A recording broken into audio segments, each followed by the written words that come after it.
Hello, Dr. Stevens. Firstly, this course has been great, and it's obvious you are passionate about nutrition and want the students to gain real life skills that'll help them live healthy lives. So, thank you for all the work that you put into it. The final project has brought a ton of things together that were taught in this course, and to summarize them, I want to break them into two categories. The first is something I call maintaining currency, which is the foundational science behind the nutrition. And the second category is the practical application or the habits and approaches to healthy practices.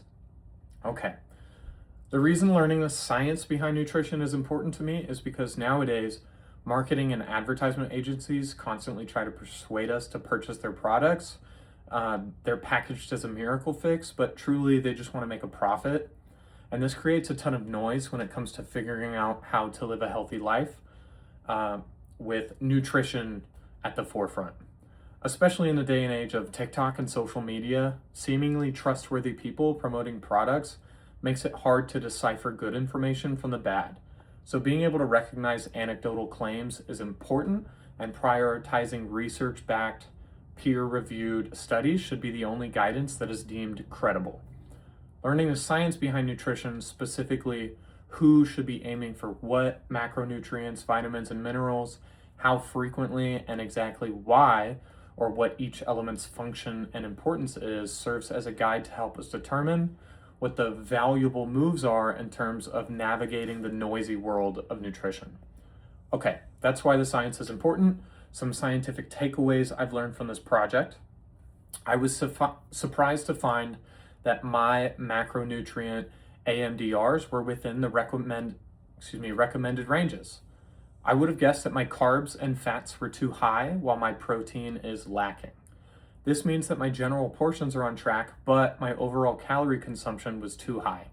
Luckily, this course has shown me that replacing caloric dense foods with low calorie, high volume whole foods is a totally viable approach to reducing calorie intake.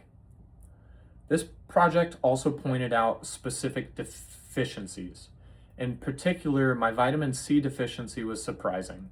I had just assumed that if I was functioning, then I was getting everything that I needed. However, after seeing the reports and correlating them with what the deficiency in vitamin C led to, the pieces of the puzzle started to come together.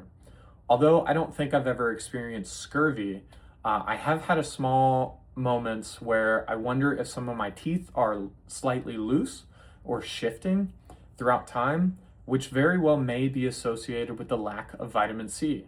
This makes sense because I avoid juice with the assumption that it has a ton of added sugar, and I do not eat enough fruits and vegetables like many other people. I found that a real easy fix for this is to lean into whole foods, which I should be doing anyways, or just drink the juice. Having two kids, juice is readily available in my house. This course has taught that addressing the deficiencies can be simple. It starts with identifying the deficiency and then implementing food swaps, which is a much better approach than using supplements.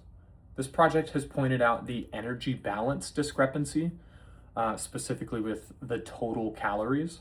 Although I know that my weight gain is associated with higher than necessary calories, using the particular Harris-Benedict equation has helped me point out that the amount of calorie surplus is manageable and easily fixed through substituting whole foods instead of the nutrient-dense foods that I reach for out of convenience.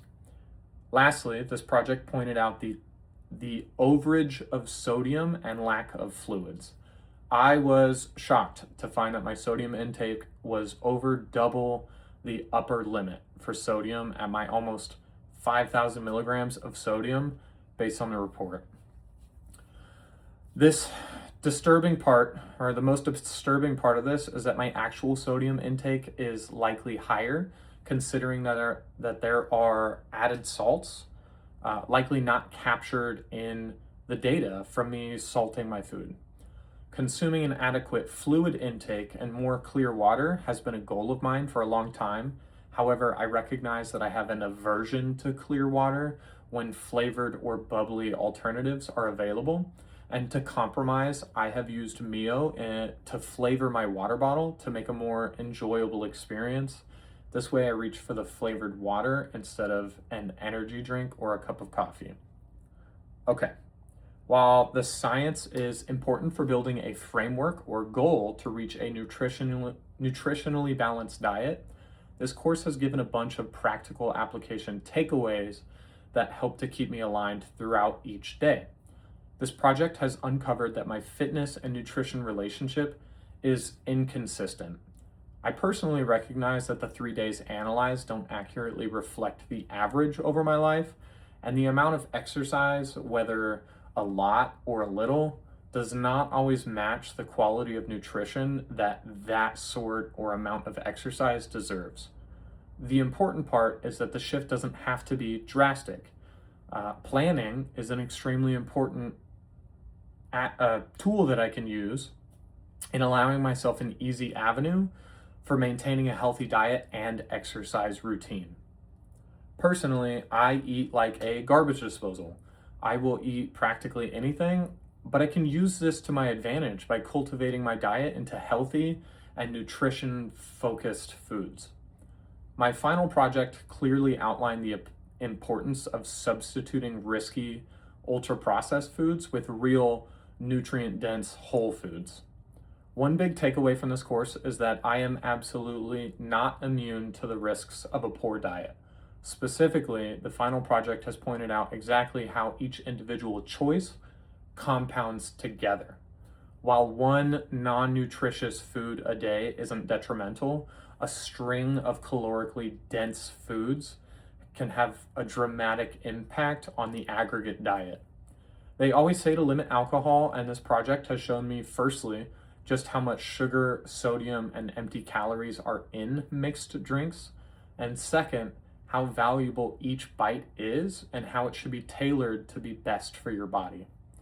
Lastly, the most impactful portion of this course has been the section on saturated fats.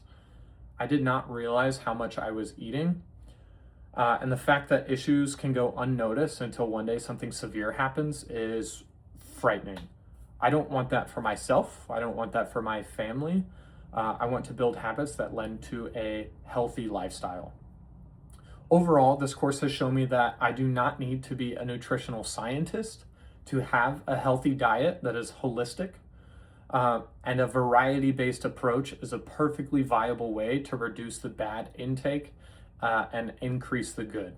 So with that, I hope you enjoy the rest of your summer, and thank you so much for the course.